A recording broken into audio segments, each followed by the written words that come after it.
안녕하십니까? 오늘 우리와 함께 하시는 하나님과 그런 동행하시는 하루를 잘 보내셨나요? 어제도 제가 살짝 말씀드렸지만 제가 모태교인으로서 어렸을 때 그 손을 잡고서 교회를 다닐 때 이렇게 매주 이제 정규적으로 있는 뭐 3일 기도회나 금요일 안식일 예배 외에 한 주일 동안의 집회에 참석하는 그 몇몇 집회들이 있잖아요. 1년 동안에 사경회가 있고 뭐 장막 집회 있고 기도주일 있고 전도회 있고 이런 집회들이 있는데 제 어릴 적 기억에 제가 계속 이렇게 따라서 교회에 가면서 그 중에서 가장 가기 안 좋아했던 집회가 뭐였을까요? 사경이었습니다. 다른 이유는 없고요. 어차피 지금 뭐 하나도 기억에 잘 남지도 않고 이유는 하나였습니다. 왜였을까요? 다문아, 넌 알 것 같아. 사경에는 일단은 설교 말씀을 듣는 게 아니었고 공부하는 시간인데다가 그 오시는 에서 준비하신 거를 다 하고 가셔야지 되기 때문에 시간이 많이 초과되는 경우가 많았습니다. 그래서 어렸을 때 제가 사경회를 별로 안 좋아했었던 그런 기억이 있는데 입장이 바뀌어서 제가 사경의 말씀을 전해야 하는 입장으로 규례교회에 왔는데 어제 하고서는 딱 나중에 시계를 봤더니 제가 10분을 더 한 거였습니다. 제가 그 삼역 중고등학교에 있으면서 학생들이 대부분 선생님들을 다 좋아합니다. 근데 학생들이 안 좋아하는 수업이라든가 안 좋아하는 선생님이 있어요. 선생님이 개인적으로 싫어서가 아니고 어떤 수업일까요? 종 쳤는데 쉬는 시간 안 주시고 계속 하시는 선생님 그 과목을 학생들이 별로 안 좋아합니다. 매점도 가야 되고 몇 번 가서 친구도 보고 그래야 되는데 그래서 어제 이런저런 생각이 들면서 저녁에 서울에서 전도사로 또 봉사하고 있는 그 친구에게 통화를 할 기회가 있어서 이런 이야기를 했습니다. 그 교회도 마침 이번 주가 사경회 기간이었어요. 그래서 나 오늘 하고 왔는데 첫날부터 이렇게 시간을 초과하고서는 왔다. 제가 9시가 좀 넘어서 통화를 했는데 그 친구는 우리는 방금 끝났다고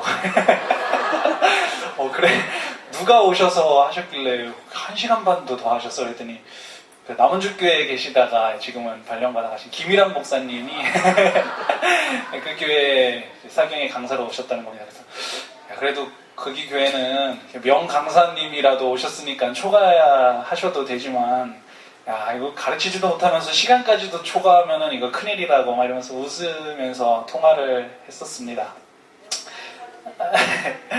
그러면서 저는 이제 시간을 꼭 지키는 공부하는 수업 시간이기 때문에 우리 학생들의 마음을 이해하면서 시간을 꼭 지키도록 노력하도록 하겠습니다. 어저께 민수기 1장부터 4장까지 있는 말씀을 성도님들과 함께 살펴봤습니다.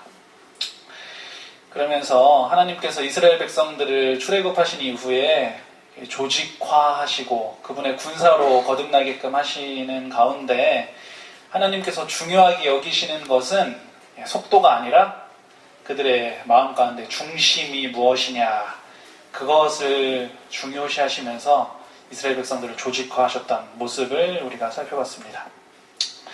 그리고 그 모든 진영의 중심에 성소가 있고 그 성소에는 율법뿐만 아니라 번제단도 있음으로 인해서 우리 하나님께서는 죄를 정말 미워하시지만 죄인은 정말 그 이상으로 사랑하시는 사랑의 하나님이심을 우리가 확인했습니다. 그리고 레위 지파를 구별하여서 따로 계수하는 그 3장과 4장에 있는 말씀을 통해서 그들이 비록 육체적으로 싸우는 전쟁에서는 제외됐지만 그들도 또한 하나님의 군사로서 그들이 맡은 직분에, 그리고 우리가 이 땅에서 살아갈 때에 크든 작든 직분에 상관없이 우리는 모두 다가 하나님의 군사로서 역할을 해야 한다라는 사실을 우리가 말씀 속에서 확인했습니다. 오늘은 제2장 거룩한 백성부터 우리가 살펴보도록 하겠습니다. 민수기 5장과 6장에 걸쳐서 나오는 말씀입니다. 그렇게 조직화가 잘 된 이스라엘 백성들은 각 지파별로 계수함을 다 마쳤고요.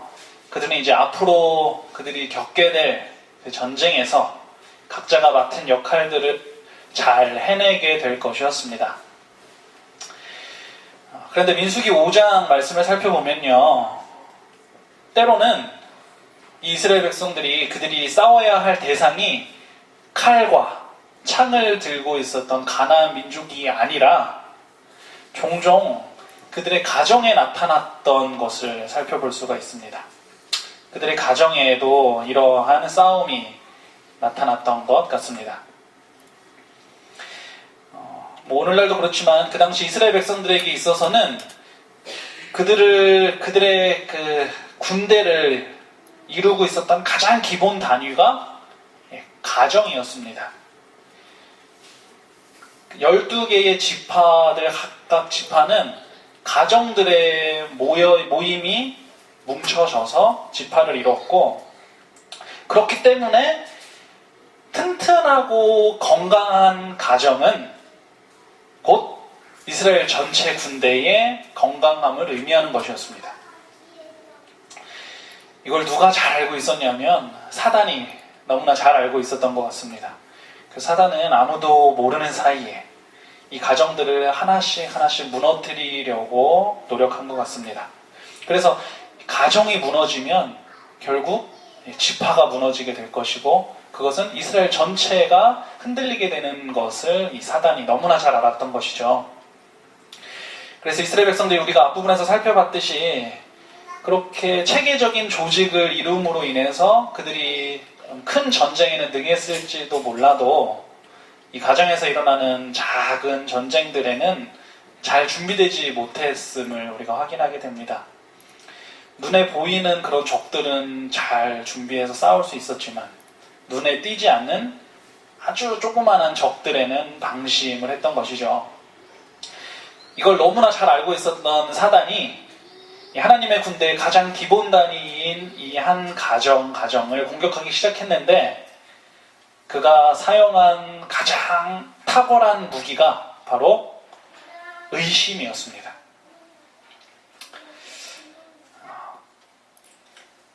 결혼은 무엇으로 이루어지죠? 한 번에 정답을 말씀하셨습니다. 혹시나 저는 사랑, 관심, 끌림, 그 모든 것들이 다 맞을 수 있지만 결혼의 상태를 유지하기, 그리고 그것을 이어나가기 위해서 가장 중요한 것은 바로 신뢰입니다. 그리고 신뢰가 사라지게 되면 결혼 관계도 깨지게 되는 것이죠.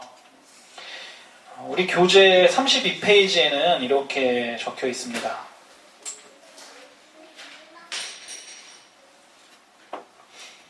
처음 단락에 있는 말씀인데요. 거룩한 백성들은 가족들로 구성된다. 가족들은 결혼으로 연합된다. 결혼은 신뢰에 의해 결속된다.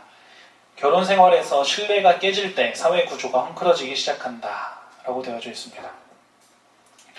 그런 의미에서 이 결혼을 가장 크게 위협하는 적은 바로 의심이었습니다.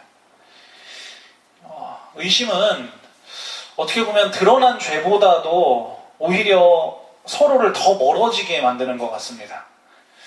겉으로 드러난 죄나 잘못들은 그것을 내가 인정하고 잘못을 구함으로 인해서 그게 잘 해결될 수 있지만, 의심은 그 결과가 다 드러나기 전까지는 계속 커지기만 하는 것입니다.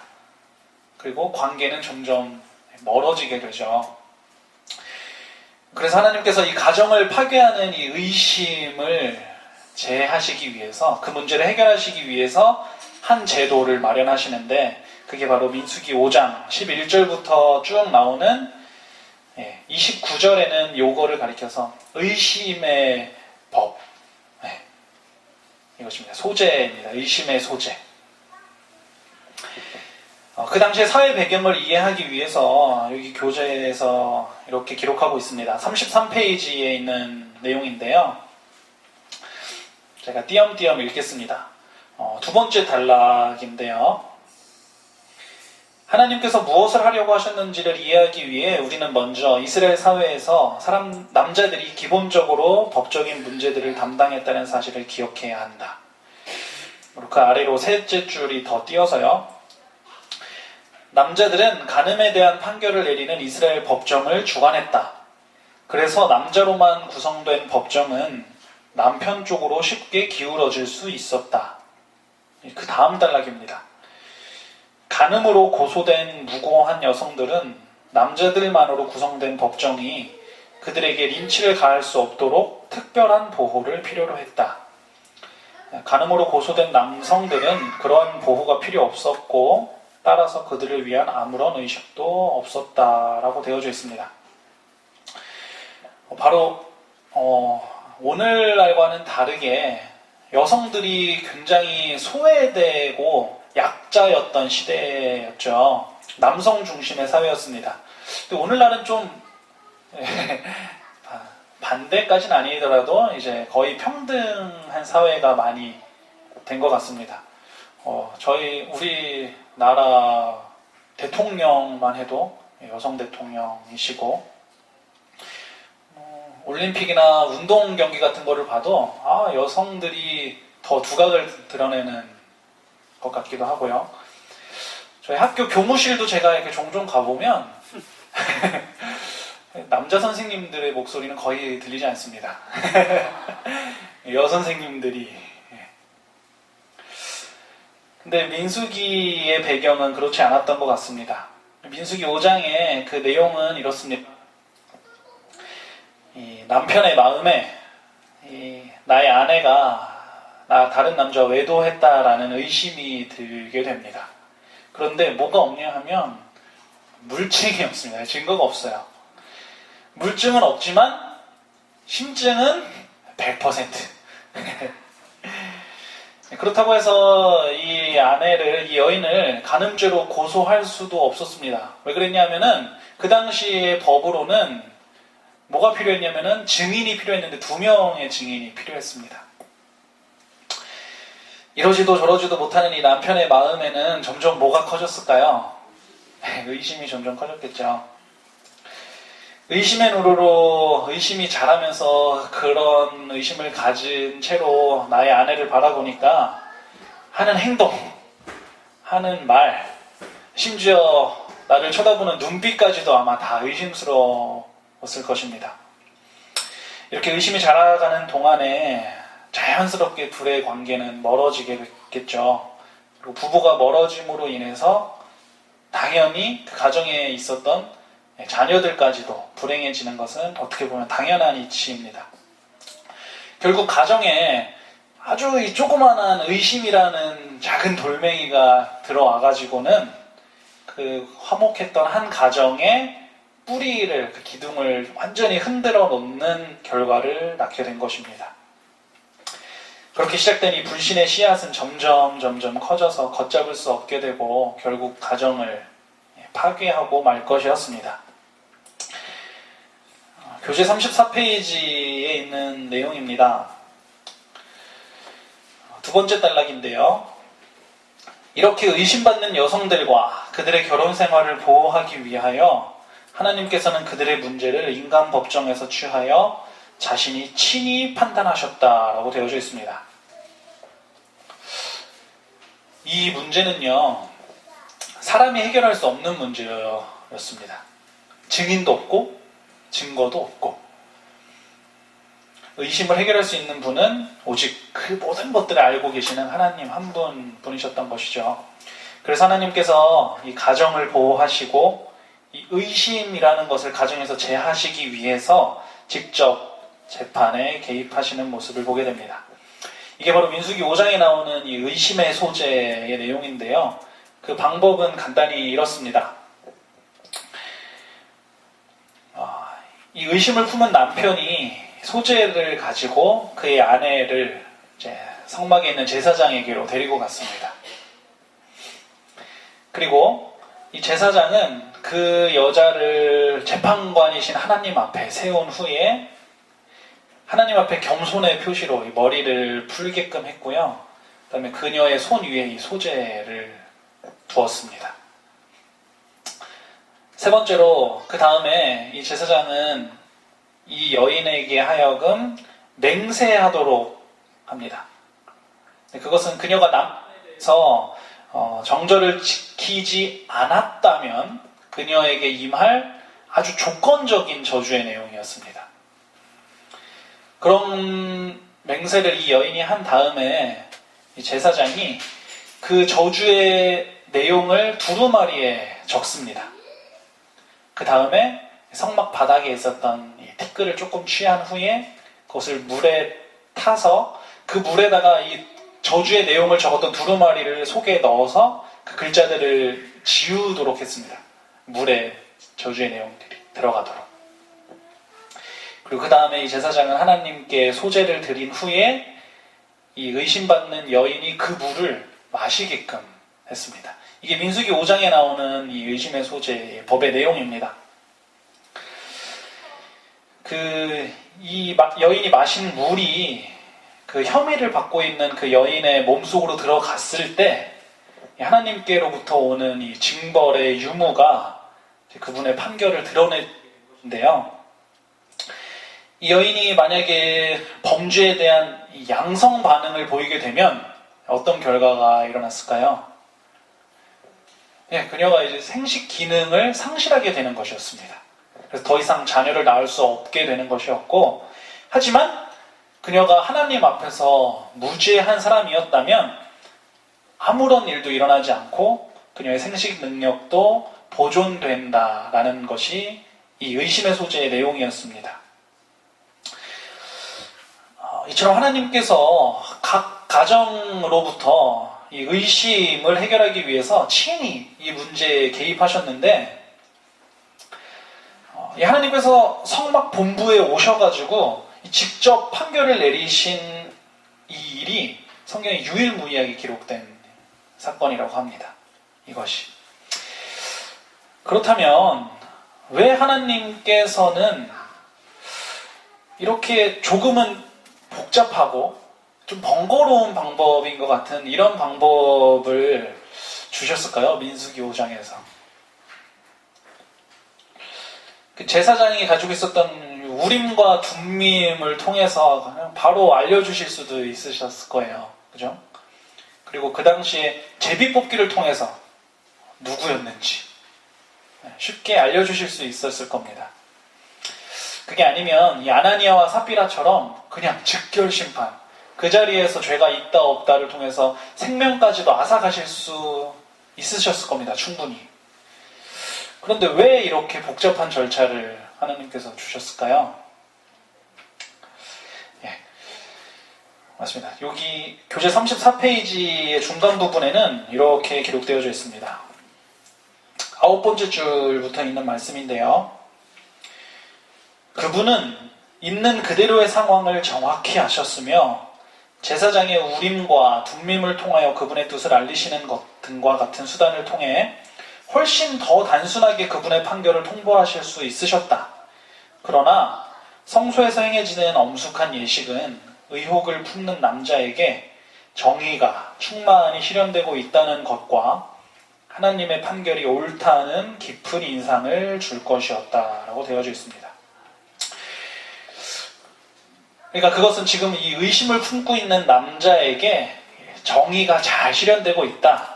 그리고 하나님의 판결은 옳다라는 것을 알려주기 위함이라고 되어져 있습니다.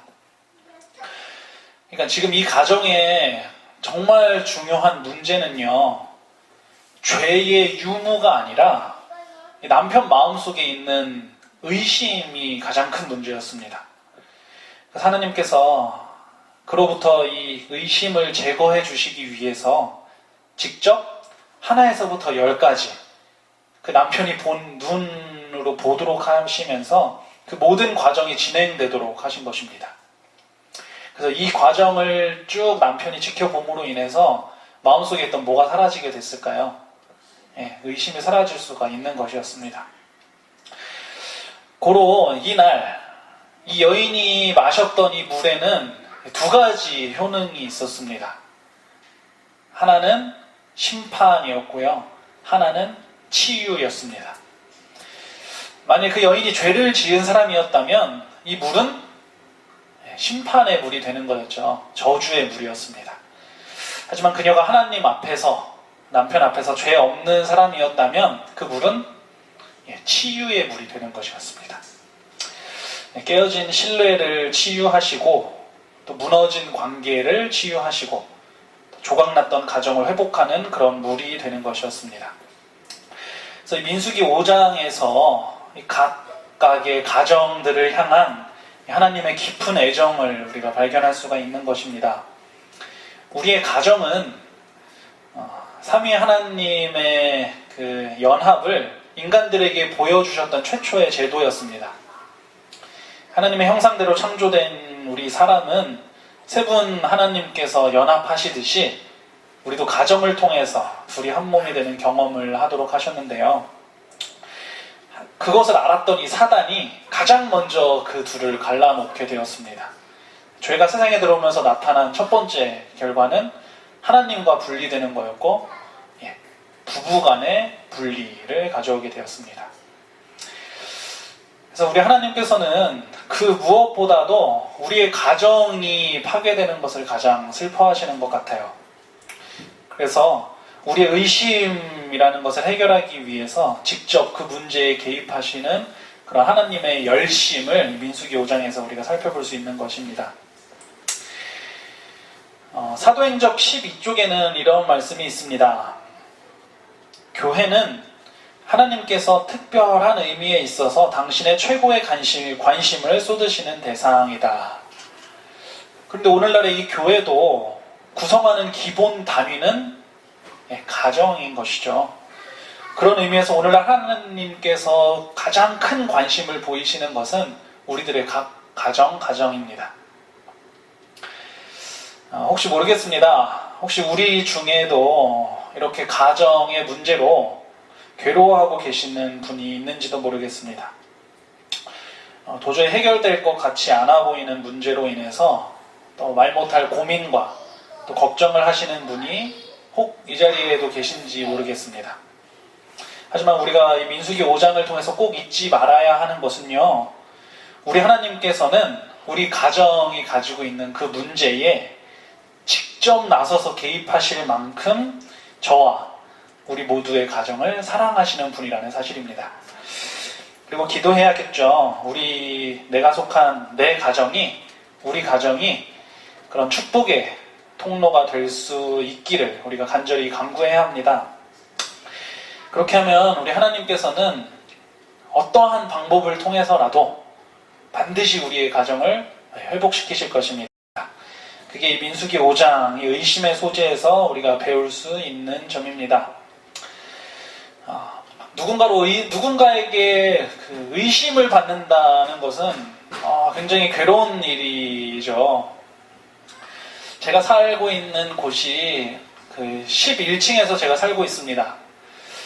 근데 제가 하루는 엘리베이터에 이제 내려가기 위해서 11층에서 탔는데, 엘리베이터에서 정말 이상한 냄새가 나는 거예요. 이게 약간 방귀 냄새도 아닌 것이, 좀 썩는 냄새도 아닌 것이, 막 굉장히 힘든 냄새가 나는 것이었습니다. 그래서 제가 11층에서 제일 먼저 탔어요.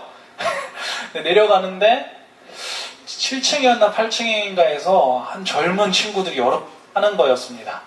그러면서 그 친구들도 그 냄새를 맡았겠죠. 저를 이렇게 쳐다보는 거예요. 내가 탔을 때부터 이미 냄새가 나고 있었는데, 그래서 제가 어떻게 했냐면, 저도 아니라는 거를 좀 어필하고 싶어가지고, 저도 이렇게 코를 이렇게 손을 갖다 대면서, 나도 맡은 거다, 이 사람들아. 이렇게 한 적이 있었습니다. 누군가부터 의심을 받는 거, 참 힘듭니다. 특히, 나의 그 무죄함을 증명할 방법이 없을 때는 더더욱 그렇죠.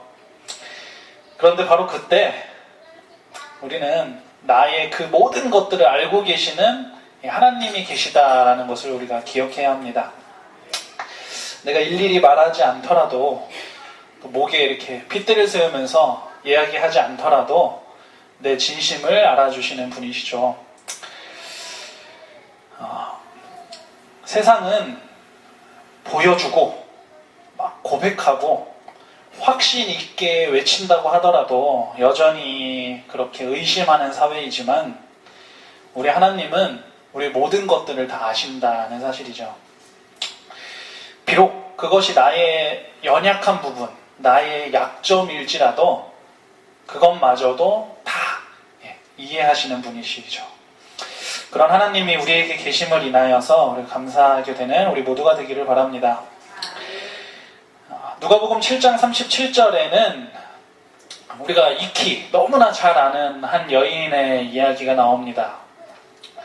성경은 이 여인을 동네에 죄인인 한 여자가 있어 라고 말합니다.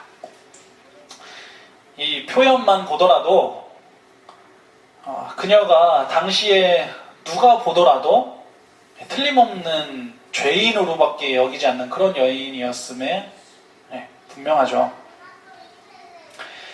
그런데 그날 잔치자리에 모인 모든 사람들 중에서 유독 예수님 한 분만 이 여인을 죄인으로 대하지 않으셨음을 우리가 잘 알고 있습니다. 더 정확히 말씀드리면 예수님은 그녀를 죄인이 아니라 용서받은 죄인으로 대하셨습니다. 비록 이 여인이 예수님을 만나고 나서 변화되고 나서 새로운 삶을 살았다고 그리고 변화되고 하지만 사람들은 그 말을 믿지 않았습니다. 동네의 죄인으로만 바라보았죠. 과거에 가지고 있었던 그 죄가 오늘의 그녀를 여전히 정죄하고 있는 상황이었습니다. 아무도 그녀의 진심을 알아주지 않는 상황이었죠. 사람들 눈에는 여전히 그녀가 어쩔 수 없는 죄인. 하지만 그녀의 진심을 알아준 한 분이 그 자리에 계셨다는 사실이 오늘을 살아가는 우리에게 얼마나 큰 힘과 또 위로가 되는지 모릅니다. 모두가 다 의심의 눈으로 그녀를 바라봤을 때 믿음의 눈으로 쳐다보셨던 한 분이 계셨습니다. 그리고 거기에 있던 모든 사람들에게 이렇게 말씀하시죠. 내 믿음이 너를 구원하였으니 평안히 가라. 어떠세요? 이게 오늘을 살아가는 저와 또 기독교회 성도님들에게 꼭 필요한 말씀이 아닐까요? 참 믿을 수 없는 세상에서 모두가 의심하고 의심의 눈으로 서로를 바라볼 때에 예수님만은 나를 믿음의 눈으로 바라보신다는 사실입니다. 모두가 나를 죄인이라고 비난할 때에 그분은 우리 각자를 가리켜서 용서받은 죄인, 구원받은 죄인이라고 선포하십니다. 이것이 민수기 5장의 의심의 소지를 통해서 오늘도 나를 치유하시고 우리 각자의 가정을 회복하시고 우리의 교회를 바로 세우시는 하나님의 사랑임을 우리가 발견하게 됩니다. 민수기 5장을 통해서 우리가 꼭 기억하게 되기 바랍니다. 민수기 5장에 나오는 이 의심의 소재는 그냥 단순히 죄인을 걸러내는 한 이스라엘의 방법이 아니고 저와 우리 개개인을 뒤에서 응원하시는 하나님의 화이팅이라고 말씀해 주시는 그 메시지라는 사실을 우리가 기억하게 되기를 바랍니다. 민수기 6장에는요 하나님께서 이스라엘 전체 민족을 세상으로부터 따로 구별하셨지만 그 속에는 전체가 아니라 개인적인 구별도 있었습니다. 우리가 어제 민수기 3장 그리고 4장의 말씀을 통해서 살펴봤는데요. 그게 바로 제사장과 레위인을 구별하는 내용이었죠. 그런데 이 구별된 이 거룩함에 참여하기 위해서는요, 한 가지 전제 조건이 있었어야 했습니다. 그게 뭘까요? 이 거룩함에 참여하기 위해서는 어디에서 태어나야 해요? 네, 레위 지파로 태어나야만 하는 것이었습니다. 다시 말해서 이 거룩함은, 이 구별됨은 사람 내 선택이 아니라 전적인 하나님의 선택에 의해서 선택되는 것이었죠.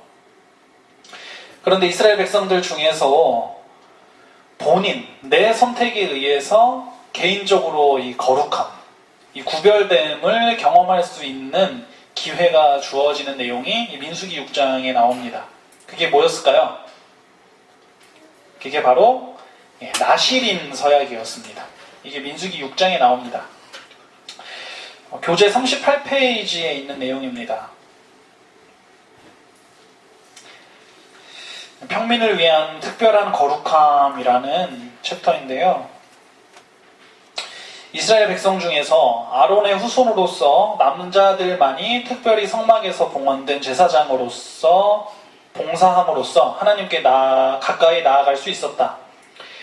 대부분의 이스라엘 백성들은 그러한 거룩함의 수준을 결코 얻을 수 없었다.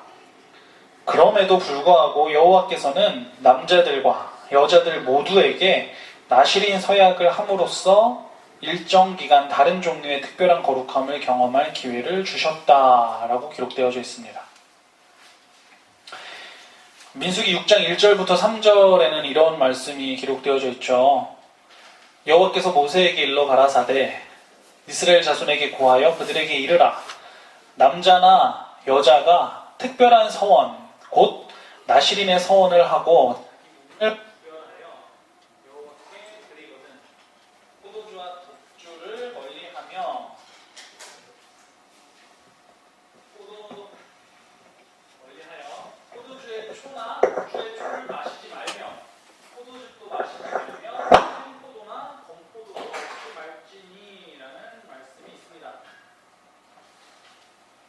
이 나실인 서약의 특별한 점을 살펴보면요, 이 언약에는 뭐가 없나요? 남녀 구별이 없는 내용이었습니다. 이 당시에는 하나님과의 관계를 맺은 언약 체결자의 대표자로 여성이 아닌 남성만이 그 언약 체결자의 대표였습니다. 그래서 대부분의 책무, 그리고 대부분의 언약은 누구를 통해서요? 남성에게만 해당되는 것이었습니다. 그리고 그 남성들 중에서도 특히 장자들을 통해서 이루어졌는데요. 그런데 이상하게도 민수기 6장에서 나실인 서약은 남자나 여자가 특별한 소원을 하고 라고 되어 있으면서 누구나 그 언약 속으로 들어갈 수 있는 아주 특별한 특별법이었습니다. 그렇다면 왜 하나님께서 이런 나실인 서약, 이런 언약을 만드신 것일까요? 출애굽기 19장 6절에 있는 말씀을 보면 이스라엘이라는 이 나라 전체는요, 이미 그 전체가 하나님의 제사장 나라로 구별되어져 있는 상태였습니다. 그죠? 내가 내게 대하여 제사장 나라가 되며 거룩한 백성이 되리라. 이미 구별되어져 있는 상황이었습니다. 더군다나 우리가 어제 살펴보았듯이 하나님의 선택을 통해서 그 안에서도 또 구별되어져 있는 제사장 그리고 레위인이 따로 있었습니다. 그런데도 뭐가 더 부족해서 이 나실인이라는 제도를 하나님께서 여기서 세우신 것일까요? 우리 하나님께서 이 나실인 제도를 주신 이유는요, 이겁니다. 단지 이스라엘 백성들이 유대인으로, 이스라엘 백성으로 태어났기 때문이 아니라 나 스스로의 선택으로 나를 여호와를 위해서 구별하겠다라고 선택하는 그런 남녀들을 찾기 위함이셨습니다. 태어날 때부터 유대인이어서가 아니라 그것 말고요. 태어날 때부터 레위인이라서 성막 안에서 봉사하는 그것 말고요. 한 개인이 내가 하나님께로부터 그 받은 사랑에 감동해서, 그 은혜에 감동해서 스스로 나의 선택으로 그분께 헌신하겠다라고 결심하는 그런 남녀들을 찾기 원하셨던 하나님의 모습이죠. 어쩌면 우리 중에도 내가 재림교인으로 태어났기 때문에 자연스럽게 이곳에 와 계신 분들 있으신지 모르겠습니다. 우리 부모님이 집사님이시고 우리 부모님이 장로님이셔서 우리 가족이 어릴 때부터 재림신앙을 했기 때문에 거의 자동적으로 재림신자가 되신 분들도 계신지 모르겠습니다.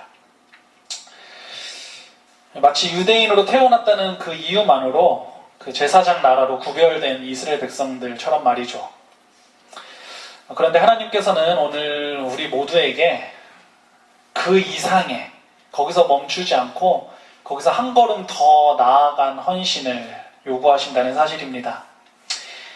하나님의 사랑에 감동해서 내 스스로 나의 선택으로 나의 삶의 일부, 나에게 있는 소중한 것의 일부를 그분 받기로 서약할 그런 남녀들을 찾고 계신다는 사실이죠. 어떠신가요? 우리 귀례교회 성도님들께서도 그런 하나님의 부르심에 응할 마음이 있으시죠? 일상적이고 지극히 단조로운 그런, 어떻게 보면은 자동적인 그런 신앙에서 벗어나서 자신의 삶을 내가 선택함으로 인해서 하나님께 바치기로 서약하는 그런 오늘날의 2015년을 살아가는 나시린이 이곳 귀례교회에도 넘치게 되기를 소망합니다. 3장에 있는 내용은 하나님께 봉사함이라는 제목으로 민수기 7장과 8장에 있는 내용이 나오게 됩니다. 우리가 민수기를 읽을 때 한 가지 염두하면서 읽어야 될 부분 중에 하나는요, 그 내용, 민수기 내용이 좀 읽기 편하게 시간적 순서대로 기록해 놓았으면 좋았을 텐데 그렇지 않다는 것입니다. 시간의 순서에 따라 기록한 것이 아니고 주제에 따라서 기록을 해 놓은 말씀들입니다. 민수기 7장에는 어떤 내용이 나오냐면 이 성막을 다 완성한 후에 그 성막, 그 안에 있는 모든 기구와 이 단에 기름을 발라 구별하는 이야기가 나오게 됩니다. 그런데 이 일은요, 우리가 어제도 그 날짜들을 잠시 살펴봤는데 이 성막을 지은 때의 사건입니다. 민수기 7장의 내용은. 여기 보면 제2년 정월 곧 그달 초일, 그러니까 제2년 1월 1일에 성막을 완성했는데 그때에 해당되는 내용이 민수기 7장입니다. 그리고 어저께 민수기 1장에 사람들을 계수하였던 내용은 제2년 2월 1일이고, 그죠? 한 달 뒤의 내용이 1장에 나오는 것이고요. 그거보다 한 달 전의 내용이 민수기 7장에 기록된 것입니다. 이 성막을 다 봉헌한 이후에 하나님께서 각 지파를 대표하는 족장들에게 특별한 예물을 하나님께 바치라라고 명령을 하십니다. 하나님께서 그들에게 크게 두 가지 예물을 요구하셨는데요. 교재 47쪽과 48쪽에 나와 있습니다. 47쪽 11번째 줄인데요. 족장들이 드린 첫 번째 예물 세트는 덮개가 씌워진 수레 6과 각 수레를 끌 소 2마리씩이었다. 이게 첫 번째였고요. 두 번째는 48쪽의 네 번째 줄에 나옵니다. 이스라엘의 각 지파를 대표하는 족장들이 드린 두 번째 예물 세트는 제단 봉헌을 위한 것이었다. 라고 하면서 각 지파를 대표하는 족장들이었기 때문에 족장이 몇 명이었을까요? 예, 12명이었죠. 이 족장이 하루에 한 명씩 총 12일 동안 그 헌물을 드리도록 하나님께서 명령하십니다. 아마도 이때 이 족장들을 통해서 드려진 예물은요, 그들이 출애굽할 때 그 애굽에서 가지고 나왔던 것일 가능성이 높습니다. 오랫동안 애굽에서 강제로 노동을 한 것에 대한 아주 부분적인 보상으로서 그들이 가지고 나온 것인데, 하나님께서 그 예물들을 성막을 세우는 일, 그리고 봉헌하는 일에 바치라 라고 명령을 하십니다. 이런 부분을 읽으면서 혹 이런 의문이 들 수도 있습니다. 48쪽에 그 의문이 나오는데요. 16번째 줄입니다. 어째서 하나님께서는 노예들의 땀으로 얻어진 이런 재물이 그분의 성막과 제단에 아낌없이 쓰여지기를 원하신 것일까? 이 모든 것을 가난한 사람에게 주는 것이 더 낫지 않았을까? 이런 의문이 들 수가 있습니다. 그런데요, 사실 하나님은 이스라엘 백성들에게 무엇을 요구하시는 분이 아니라 언제나 주시는 분이시라는 사실이죠. 하나님께서 날마다 아주 기적적인 방법으로 그들에게 만나를 내려주시고, 목이 마를 때에는 반석에서 물을 내시고, 심지어 그들이 지금 가지고 있었던 그 각종 재물들, 그리고 짐승들까지도 전부 하나님께서 주신 것들이었습니다. 그런데 하나님께서는 때론 우리들에게서 받고 싶어 하시는 것 같은 모습을 보이십니다. 예물을 받고 싶어 하시는 것 같고 헌신을 받고 싶어 하시는 것처럼 보여집니다. 이것에 대한 대답은요, 하나님께서는 사실 우리에게 물질을 요구하시는 것이 아니라 무엇을 요구하시는 걸까요? 예, 맞습니다. 우리의 마음을 요구하시는 그런 하나님의 표현을 우리가 알아볼 수 있어야 하는 것입니다.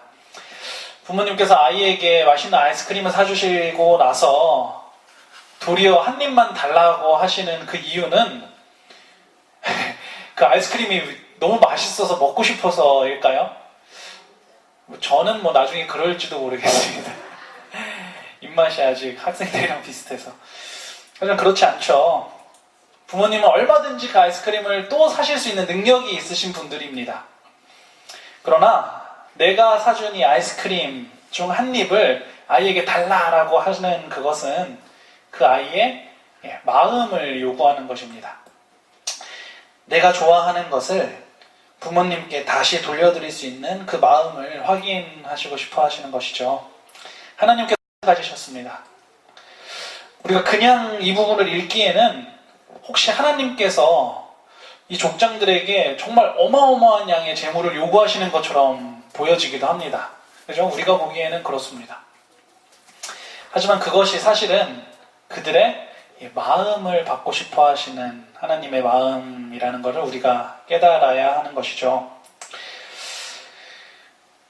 하지만 우리는 얼마나 자주 그런 우리의 마음을 요구하시는 하나님을 오해했는지 모릅니다. 우리의 마음을 달라고 요구하시는 하나님께 참 마음 없는 제사만 드린 적이 얼마나 많았는지 모릅니다. 또 감사의 찬양과 경배 대신에 그냥 마당만 밟고 들어와서 얼굴만 살짝 보이고 그러고 돌아간 적은 또 얼마나 많았는지 모릅니다. 이 민수기 말씀을 통해서 우리가 꼭 기억하게 되면 좋겠습니다. 하나님께서 우리에게 무언가를 요구하시는 것은 그 예물, 그 물질을 요구하시는 것이 아니라 그것을 드리는 우리의 마음을 요구하신다라는 사실을 우리가 꼭 기억하게 되면 좋겠습니다. 그 이후에 8장 5절부터 있는 말씀은 이 레위인을 요제로 하나님께 드리라라는 이 명령과 그 방법에 대해서 소개하고 있습니다. 8장 6절에 있는 말씀입니다. 이스라엘 자손 중에서 레위인을 취하여 정결케 하라. 여기에 대해서 교재 52쪽에는 이렇게 기록되어져 있습니다. 52쪽 그 일꾼들에게 자격을 부여함의 두 번째 줄부터 있는 내용인데요. 이 레위족 사람들은 제사장으로 성별되지는 못하였지만 그들의 의무를 수행하기 위하여 거룩한 성물들 가까이 안전하게 접근할 수 있도록 정결케 되고 나머지 이스라엘 백성들과 분리되어야 했다라고 되어져 있습니다. 하나님께서 이 레위 사람들을 따로 구별하셔서 그 백성들을 대신해서 성소에서 봉사하시게끔 하셨는데 그렇게 하기 위해서 그들이 먼저 정결케 돼야 한다라는 내용이죠. 그렇게 하기 위해서는 총 두 가지의 이 과정을 걸쳐야 했는데요. 이 8장 7절과 8절에 나오게 됩니다.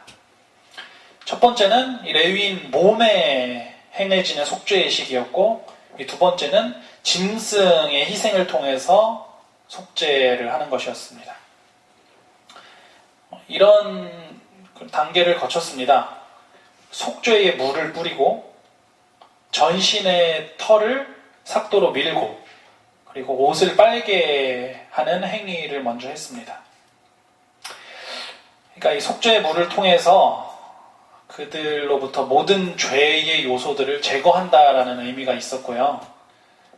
이 삭도로 온 몸을 밀게 하는 이거는 이 레위기 14장에 보면은 문둥병에 걸렸던 사람이 자기의 문둥병이 다 회복되면은 그게 이제 다 완치되었다라는 의미로 그 치르는 의식과 동일한 방법입니다. 고로 이것은 내 삶 속에 있는 모든 죄를 다 잘라버리고 새로운 사람으로 거듭난다라는 의미가 있는 것이고요. 의복을 빨게 했던 것도 역시 내 삶 속에 남아있는 아주 작은 죄악까지도 철저하게 씻어내는 것을 상징하였습니다. 그러한 예식을 드린 후에 한 가지 예식이 더 있었는데요. 그건 바로 짐승의 희생을 통한 정결이었습니다. 하나님께서 레위인을 정결케 하시고 구별하시기 위해서 이런 제사들을 요구하십니다. 8장 8절입니다. 수송아지 하나를 번제물로, 기름 섞은 고운 가루를 소제물로, 그리고 또 수송아지 하나를 취해서 속죄물로 바치라라고 명령하십니다. 그 각각의 제사는 이런 의미를 가지고 있습니다. 번제물은 온전한 헌신과 봉사, 그리고 소제는 하나님께 대한 나의 충성과 감사, 그리고 세 번째로 이 속죄제는 하나님과 인간 사이를 분리해서 멀어지게끔 하는 이 죄의 문제를 해결한다라는 의미를 가지고 있었습니다. 이처럼 이 레위인이 성소에서 봉사하기 위해서 행해지는 이 거룩한 사역을 위한 준비, 이거는 전적인 헌신, 감사, 그리고 죄 없는 순결한 삶이 전제되어야 했던 것입니다.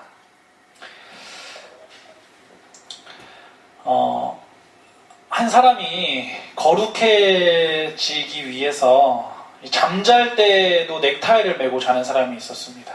왜 그렇게 넥타이를 메고 자냐고 물어봤더니 거룩한 삶을 살아야 되지 않겠냐고 하면서, 아니죠. 거룩이라는 이 말은 다 아시다시피 구별하다라는 의미입니다. 잠을 잘 때는 잠옷을 입는 게 거룩한 겁니다. 일할 때는 작업복을 입는 것이고 잘 때는 잠옷을 입어야 하고, 저처럼 설교할 때 넥타이 매는 것, 그게 구별이고 그게 거룩함이죠. 이렇게 레위인이 하나님 앞에서 성막에서 봉사하기 위해서 그리 정결케 되는 이 구별함을 입기 위해서 이러한 과정을 걸친 것이었습니다. 이 일련의 과정들을 쭉 보면 레위인을 정결케 하는 이 방법들을 쭉 살펴보면 딱 두 개로 요약할 수가 있습니다. 그들을 정결케 하는 것은 두 개로 요약하면 물과 피였습니다. 속죄의 물로 몸을 씻고 의복을 빨고 뿐만 아니라 짐승의 희생들을 통해서 그들의 죄가 깨끗하게 되는 것을 그들이 경험하게 되죠. 레위기도 마찬가지지만 이 민수기에 나오는 그 모든 것들은 다 하나의 초점이 맞춰져 있습니다. 어디로 초점이 맞춰져 있을까요? 물과 피 하면 떠오르는 맞습니다. 우리 예수님을 떠올리게 하죠. 예수님께서 이 땅에 처음 행하셨던 이 요한복음 2장의 물이 포도주가 되게 하는 그 사건을 이 단어가 보면 떠오르게 되고요. 그분이 이 지상에서 가장 마지막에 십자가에서 돌아가실 때에 그분이 물과 피를 흘리신 장면을 떠올리게 합니다. 그래서 교재 57쪽에는 이렇게 말합니다. 57쪽의 두 번째 단락의 네 번째 줄입니다. 물과 피는 이스라엘의 의식 시스템에서 가장 중요한 정결케 하는 매체였으며 정결의 궁극적 원천은 바로 그리스도시다. 그 정결케 하는 이 민수기에 나오는 모든 예식들이 다 예수님을 가리키고 있다라는 것입니다. 우리도 마찬가지입니다. 나를 죽음으로 인도하는 이 죄의 부정함, 그리고 스스로의 힘으로는 도저히 씻어낼 수 없는 이 죄, 그 모든 것들은 우리가 다른 것에 의지할 수가 없고 오직 그리스도를 통해서만 정결케 될 수 있다라는 사실을 이 민수기를 통해서 우리가 살펴볼 수 있는 것입니다. 그분의 십자가는 우리의 그 죄된 행위들 뿐만 아니라 나의 이 존재 자체를 정결케 하신다라는 사실이죠. 이게 바로 우리가 오늘날에 믿고 있는 복음의 내용입니다. 우리는 그런 그리스도 대신 예수님을 믿으면서 그 사실을 전하는 그런 삶을 살아가는 참된 그리스도인들이 되어야 할 것입니다. 둘째 날을 마치면서 58쪽에 있는 내용을 읽도록 하겠습니다. 58쪽 이 세 번째 단락입니다. 고대 이 레위인들처럼 우리도 우리의 대제사장 예수 그리스도의 복음 사업을 돕기 위하여 하나님께 바쳐진 산 제물이 될 수 있다. 기명들을 관리하거나 성물을 이곳저곳으로 옮기는 일을 하도록 우리가 필요한 것이 아니다. 그분은 우리가 믿음으로 하늘 성전에 계신 그분께 나아오도록 다른 사람들을 초청하기를 원하신다. 우리도 민수기에 나오는 이 구별되었던 레위인들처럼 이 그리스도의 보혈, 온 인류를 덮고도 충분한 그 은혜의 품 안에 나와 또 우리의 가정과 우리가 속한 사회에 그리고 우리의 이웃에게 복음을 전하고 그들을 불러 모으는 그 하나님의 귀한 사업에 우리가 잘 쓰임받기 위해 바쳐진 산 제물로서의 사명을 감당하게 되기를 간절히 바라면서 사경의 둘째 날을 마치도록 하겠습니다.